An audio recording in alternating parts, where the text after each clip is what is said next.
اگر 40 گھر ایک محلے میں ہیں، 50 ہیں، ایک ایک بندے کا اگر زیادہ پکائیں گے تو 50-60 جو ہے ضرورت مند جو ہے اس سے وہ بھگت جائیں گے اور ان کی ضرورتیں پوری ہو جائیں گی۔ تو یہ 3 تناظر ہیں اور تینوں تناظر میں ہمیں اپنی ذمہ داریوں کو پورا کرنے کی کوشش کرنی چاہیے۔ بالکل ٹھیک۔ ناظرین کرام، بریک کا وقت ہوا چاہتا ہے اور بڑی خوبصورت بات ڈاکٹر صاحب نے بھی کی، خواجہ صاحب سے بھی ہم نے اس کے روحانی جو پہلو تھے اس کے اوپر بات کی۔ کچھ اور انشاءاللہ مصیبتیں عذاب جب آ جائیں اللہ تعالیٰ کی ناراضگی کا سبب بن جاتی ہیں تو اس کو راضی کرنے کے لیے ان آزمائشوں سے نکلنے کا کیا طریقہ ہے کہ کیسے اللہ راضی ہو جائے، اس طرف ہم آتے ہیں لیکن ایک چھوٹے سے بریک کے بعد۔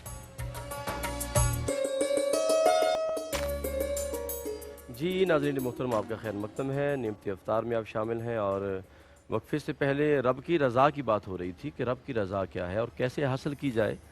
سیدنا موسیٰ علیہ السلام نے رب کائنات سے پوچھا تھا کہ مالک تو راضی کب ہوتا ہے، بندے پہ راضی کب ہوتا ہے؟ تو رب کائنات نے فرمایا تھا موسیٰ جب بندہ میری رضا پہ راضی ہو جائے تو میں اس پہ راضی ہو جاتا ہوں۔ تو انشاءاللہ اس پہ بات کریں گے، لیکن نعت کو شامل کرتے ہیں۔ جی وقاص بھائی، نعت مبارک سے ہمارے قلوب کو منور فرمائے، بسم اللہ۔ بے خود کیے دیتے ہیں انداز ہی جابانا، بے خود کیے دیتے ہیں انداز ہی جابانا،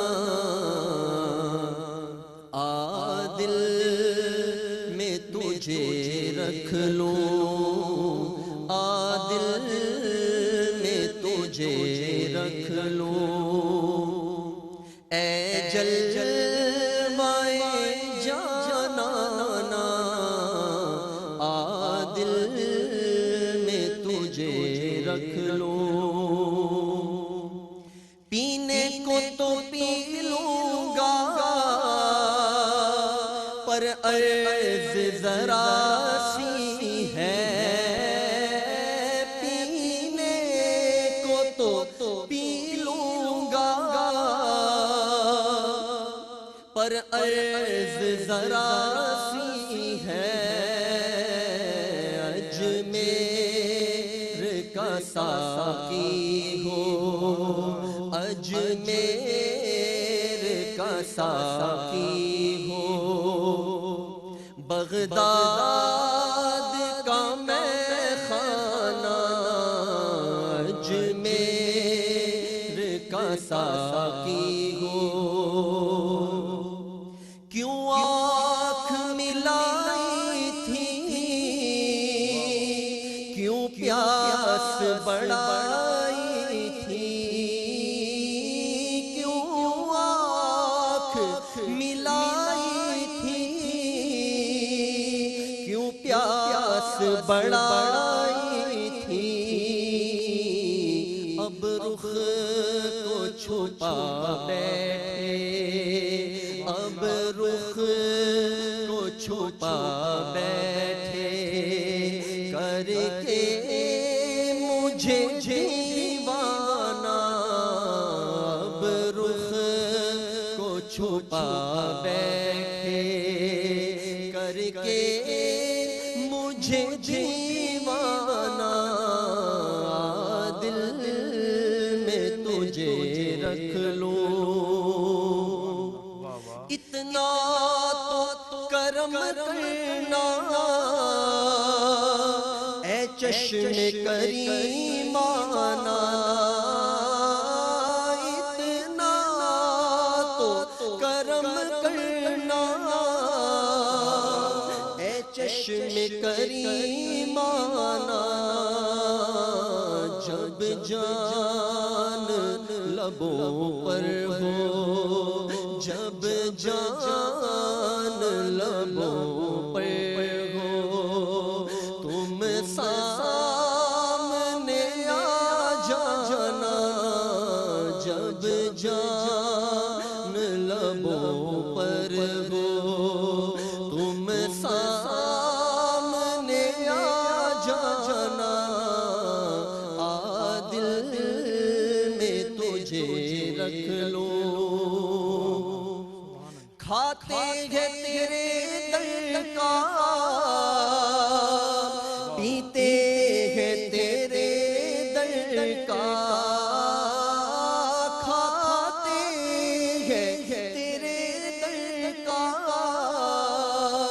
پیتے ہیں تیرے در کا، پانی ہے تیرا پانی، دانا ہے تیرا دانا، پانی ہے تیرا پانی، دانا ہے تیرا دانا،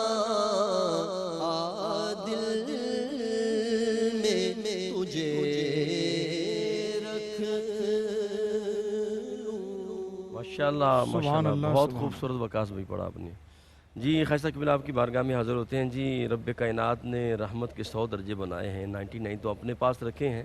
اتنی محبت کرنے والا رب، اتنی محبت کرنے والا رب، جب ہماری بدعمالیوں کی وجہ سے وہ ہم سے ناراض ہو جاتا ہے تو اس کو راضی کیسے کیا جائے؟ یہ قاری صاحب رضا کا جو مقام ہے جی یہ بڑا باریک ہے۔ ٹھیک۔ ایک تو یہ کہ جب کوئی فوت ہو جاتا ہے تو کتنا آپ کو دکھ ہوتا ہے، لیکن زبانی طور پہ کہہ رہے ہوتے ہیں جی اللہ کی رضا ہے، اللہ زبانی کہہ رہے ہوتے ہیں ہم، دل سے راضی نہیں ہوتے۔ تو رضا کا مقام تو یہ ہے کہ اگر یار پوری دوزخ اٹھا کر آپ کے ہاتھ پہ رکھ دے تو آپ کو اتنی اجازت بھی نہیں ہے کہ آپ یہ کہیں کہ میں ذرا ہاتھ بدل لوں دوسرے ہاتھ پہ رکھ لوں، اللہ اتنی اجازت بھی نہیں ہے۔ رضا کا مقام تو یہ ہے۔ اللہ تو یہ راضی ہونا نہیں ہوتا، راضی وہی ہوتا ہے جو اس دل سے راضی ہو کہ جے سونا میرے دکھ وچ راضی تو میں سکھ نو چولہے ڈاواں۔ اللہ وہ اس کی ہر رضا پہ اس طرح راضی ہو کہ دل سے راضی ہو، وہ سمجھے۔ اب آپ دیکھیں نا کہ ایک بکرا آپ خرید کرتے ہیں 20,000 روپے میں، ٹھیک۔ آپ اس پہ چھری پھیر دیتے ہیں، آپ کو کوئی پوچھنے والا نہیں، حالانکہ آپ نے اس کو پیدا نہیں کیا، آپ نے اس کو بنایا نہیں ہے، صرف 20,000 اس کی قیمت ادا کر اس پہ چھری پھیر دیتے ہیں، کوئی آپ سے پوچھنے والا نہیں۔ کبھی کسی نے آ کے افسوس نہیں کیا کہ جی وہ بکرے کو چھری پھیر گئی، بڑا افسوس ہوا ہے۔ تو جو خالق مالک ہے اس کے تو تمام اختیارات ہیں، اس نے جب تمہیں پیدا کیا ہے تو جو چاہے کرے، ہمارا تو کوئی اختیار نہیں ہے، سارے اختیار اسی کے پاس ہی ہے نا۔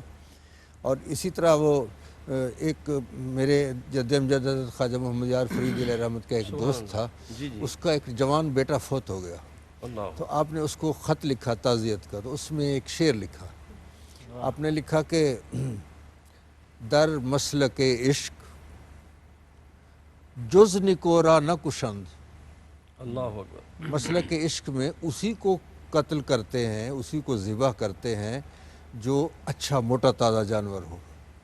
اللہ اکبر، لولے لنگڑے کو نہیں قربانی ہوتی، صحیح صحیح، مردار بود آنکس کے مرورا نہ کشند، جس کو نہیں مارتے وہ تو مردار ہوتا ہے تو اس کو نہیں قربانی اس کی نہیں لی جاتی، جو حلال جانور ہوتا ہے اس کی تو قربانی لی جاتی ہے۔ اللہ تو یہ اصل میں یہ تو اس کی آزمائش جو ہے اس کی محبت کی دلیل ہے واہ واہ، کہ میں جس کو میں نے اتنی نعمتیں دی ہیں ذرا میں اس کو تھوڑا سا آزما کر کو تو دیکھتا ہوں واہ واہ، کہ وہ اس کے بغیر وہ میں اس کا میرے ساتھ کیسا تعلق رہتا ہے۔ ٹھیک، تو ہجر اچھا نہ وصال اچھا ہے، یار جس حال میں رکھے وہی حال اچھا ہے۔ واہ واہ، حضرت خواجہ غلام فرید قدس سرہ العزیز کی کیفیت عجیب تھی، سبحان اللہ، ان کے کلام کو آپ پڑھیں نا تو کہیں تو یہ ہوتا ہے کہ خلقت کو جیندی گول ہے ہر دم فرید دے کول ہے، ایک یہ کیفیت ہے، اور ایک یہ کیفیت ہے کہ تتی جوگن چودھار پھراں، ہند سندھ پنجاب تے ماڑ پھراں، سنج برتے شہر بازار پھراں، متا یار ملم کہیں سانگ سبب۔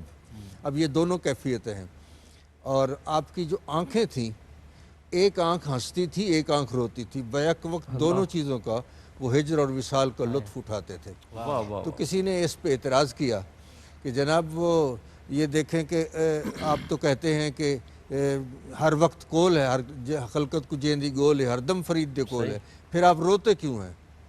تو اس کا جواب یہ ہے کہ اگر کسی میلے میں کوئی خاتون جا رہی ہے، اس کا بچہ اس کا چھوٹا ساتھ ہے، اور وہ ادھر ادھر دیکھتے ہیں کہیں بچہ گم ہو جاتا ہے تو وہ روتی ہے بچے کو تلاش کرنے کے لیے، ادھر ادھر بڑی عجیب کیفیت کے اندر وہ گھوم رہی ہے، پھر رہی ہے، اس کو تلاش کر رہی ہے تو رو رہی ہے۔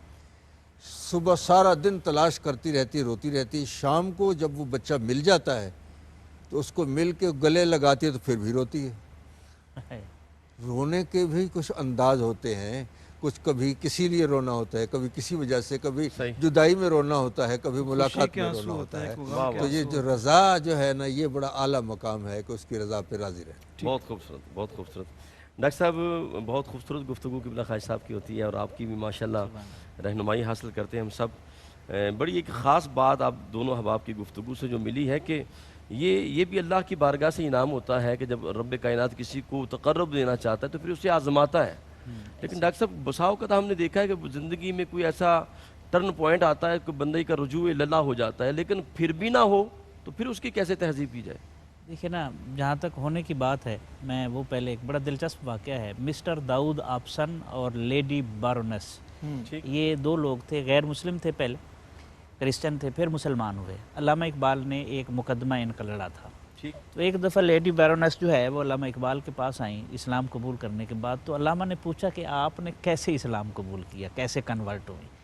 تو انہوں نے کہا جی ہمارا ہوٹل ہے، میرا ایک ہوٹل ہے، تو وہاں ایک بوڑھا آدمی، بوڑھا شخص جو ہے وہ ہمارے پاس مزدور تھا، کام کرتا تھا، ملازم تھا۔ میں اس کو جانتی تھی، اس کا ایک جوان بیٹا تھا، ایک بہو تھی اور ایک پوتا تھا، 3 یعنی اس کی فیملی ممبر تھے ٹوٹل۔ تو میں دیکھتی رہتی تھی اس کے معمولات غور سے۔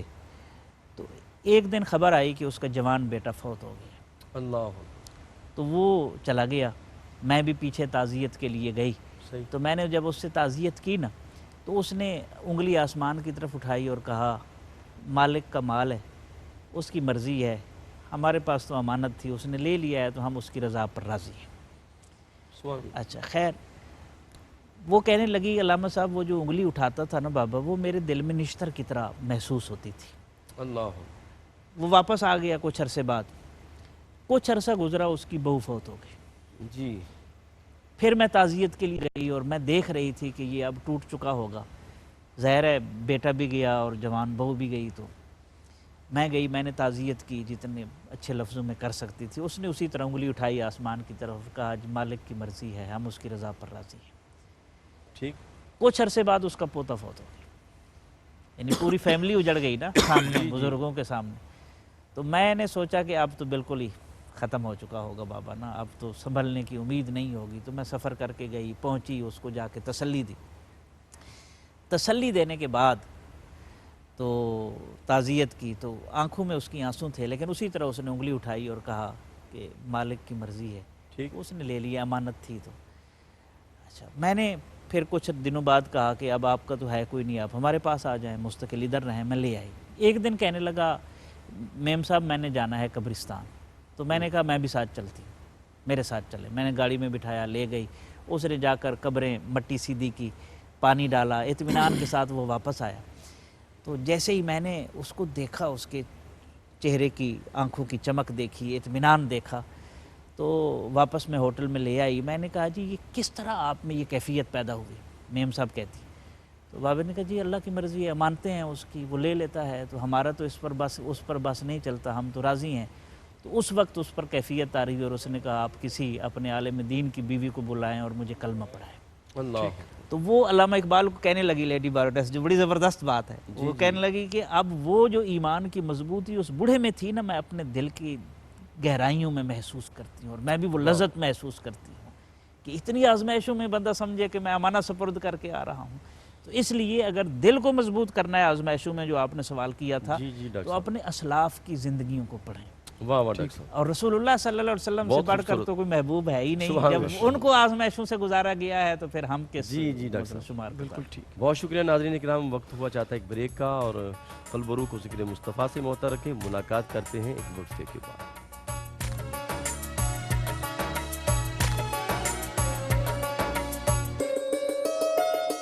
خوش آمدید کہتے ہیں ناظرین آپ کو، اور پروگرام آپ دیکھ رہے ہیں نعمت افطار، اسلام اور قرآن۔ اور آج دنیا میں جو عذاب آتے ہیں، جو قوموں پر عذاب آئے، اس حوالے سے آج ہم نے بات کی، اور یہ پروگرام کا آخری سیگمنٹ ہے۔ اس میں یقیناً ہم نے پیغام بھی لینا ہے، دعا بھی کرنی ہے، اور جو ہماری پوری گفتگو ہے اس کو سمیٹنا بھی ہے۔ خواجہ صاحب کیا ارشاد فرماتے ہیں؟ ابھی جو ساری ہم نے گفتگو کی ہے، اس کے حالات کا جو موجودہ اس وقت صورتحال ہے، اس میں اس کی کتنی اہمیت ہے کہ ہمیں اس سارے معاملے کو کس طرح سے دیکھنا چاہیے اور کس طرح سے اپنی پرسنالٹی کی کردار کی ڈیولپمنٹ کرنی چاہیے، اللہ کے قریب ہونا چاہیے، اور رجوع اللہ کے لیے ہمیں کیا مزید آگے کام کرنا چاہیے؟ جی جناب، انسان پر ان حالات میں ذمہ داریاں بہت زیادہ بڑھ جاتی ہیں ٹھیک، کہ ایک تو جیسے پہلے ہماری گفتگو ہو رہی تھی کہ ہم اس میں صبر کا مظاہرہ بھی کریں اور اس کی رضا پہ راضی بھی رہیں دل سے، اور دوسری بات یہ ہے کہ ہم اپنے تمام معاشرے پہ نظر رکھیں، جس کی جو خدمت آپ کر سکتے ہیں وہ خدمت ضرور کریں۔ کوئی غریب ہے اس کو کپڑے دے سکتے ہیں کپڑے دیں، کسی کو کھانا دے سکتے ہیں کھانا دیں، کسی کو میڈیسن دے سکتے ہیں تو میڈیسن دیں۔ ان مشکل حالات میں آپ جتنی کسی کی خدمت کر سکتے ہیں وہ آپ کی بھلائی کے لیے بہت بہتر ہے۔ ٹھیک، اور سرور عالم صلی اللہ علیہ وسلم کی بھی یہی تعلیمات ہیں، اور صوفیہ کرام کی بھی یہی تعلیمات ہیں۔ ٹھیک، حضور سرور عالم صلی اللہ علیہ وسلم بیماروں کی عیادت کے لیے پیدل چل کر تشریف لے جاتے تھے اور جا کے ان کی عیادت کرتے تھے، اور بڑا وہ مشہور واقعہ ہے، اس کی بارے میں بہت سی آراء بھی ہیں کہ وہ جو ایک عورت آپ کے راستے میں گند ڈالتی تھی، کانٹے بچھاتی تھی، سرکار روزانہ وہیں سے گزرتے تھے، تو ایک دفعہ وہ ایسا نہیں ہوا تو آپ نے پوچھا کیا وجہ ہے، تو بتایا گیا کہ وہ بیمار ہے۔ اس نے کبھی حضور کو دیکھا نہیں تھا، ٹھیک، غائبانہ حضور سے دشمنی رکھتی تھی، صحیح، تو حضور اس کے گھر تشریف لے گئے، اس کی بڑی محبت کے ساتھ اس کی مزاج پرسی۔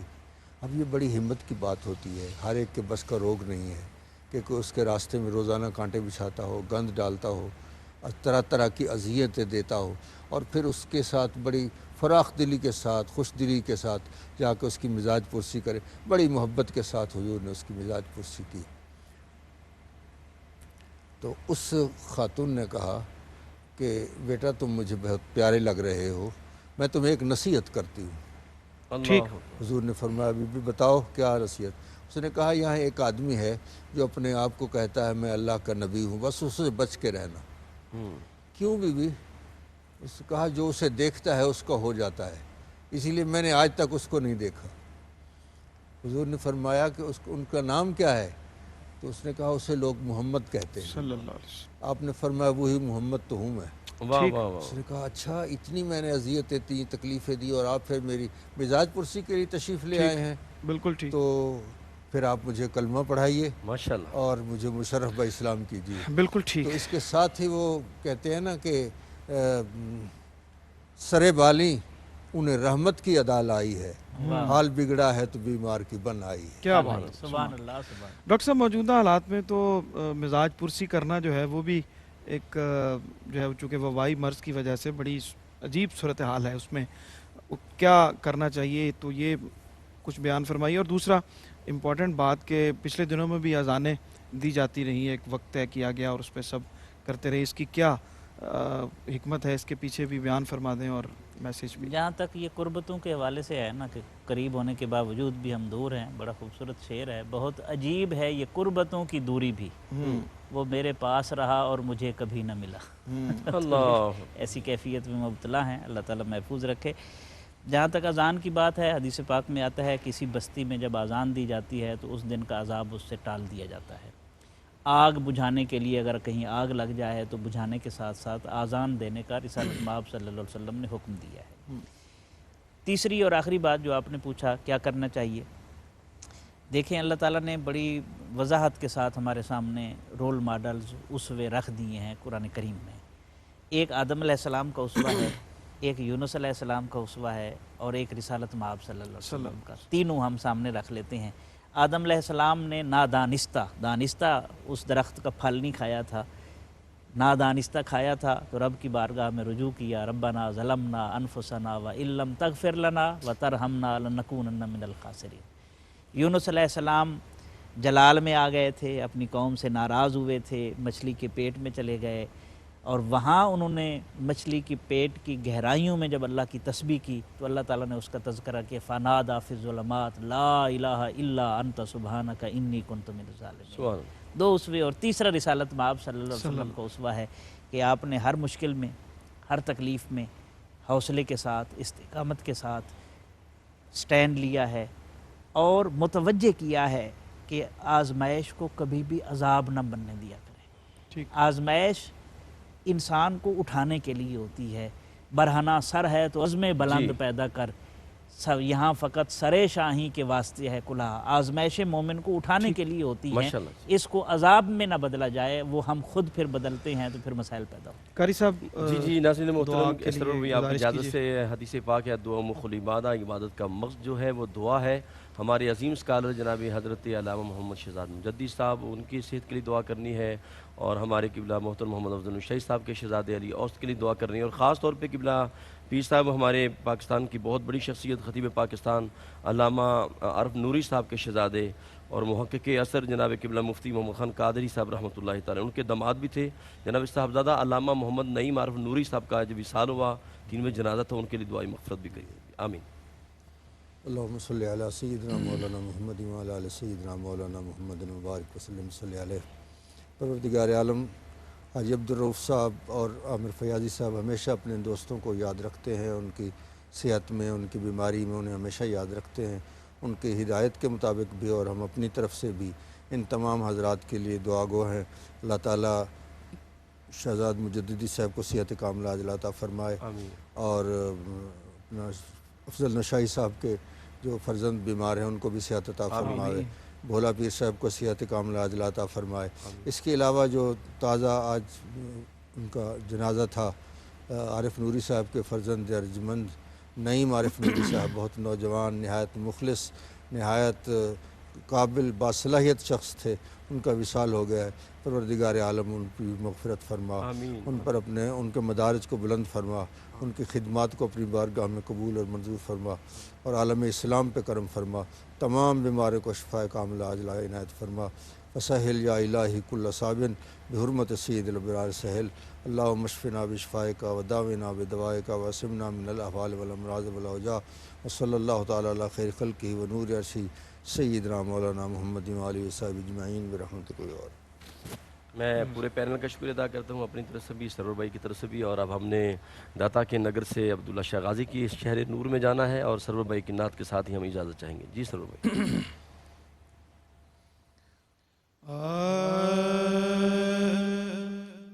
خدایا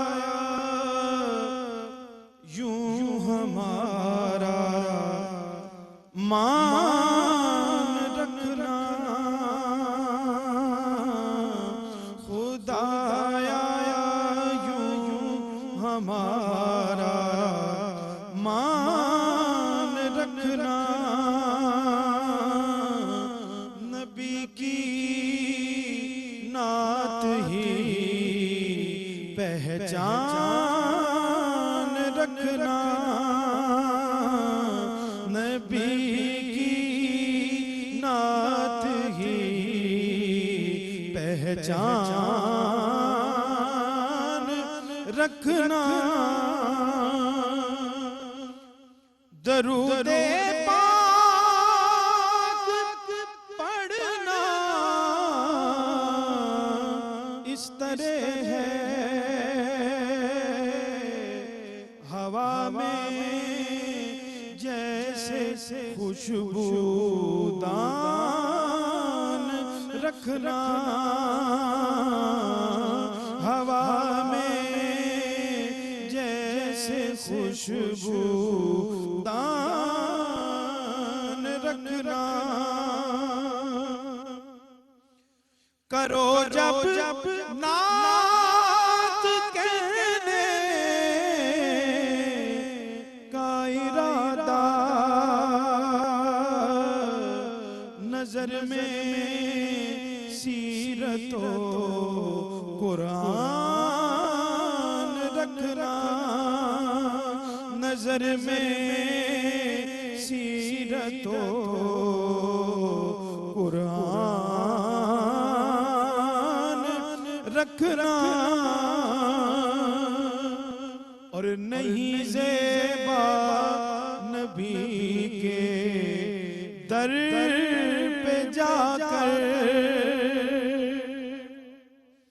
نہیں زیبا نبی کے در پہ جا کر خیال تنگیے دامان رکھنا خیال تنگیے دامان رکھنا اور ابھی آ جائے شاید پھر بلاوا آمین آمین سرور بھائی سبحان اللہ ابھی آ جائے شاید پھر بلاوا ابھی مت کھول کر سامان رکھنا ابھی مت کھول کر سامان رکھنا اور کسے آتا ہے میرے شاہ جیسا غریبوں بے کسوں کا مان رکھنا غریبوں بے کسوں کا مان رکھنا اور طلوع صبح کا منظر ہو جیسے طلوع صبح کا منظر ہو جیسے نبی پر اس طرح ایمان رکھنا نبی پر اس طرح ایمان رکھنا خدایا یوں ہمارا مان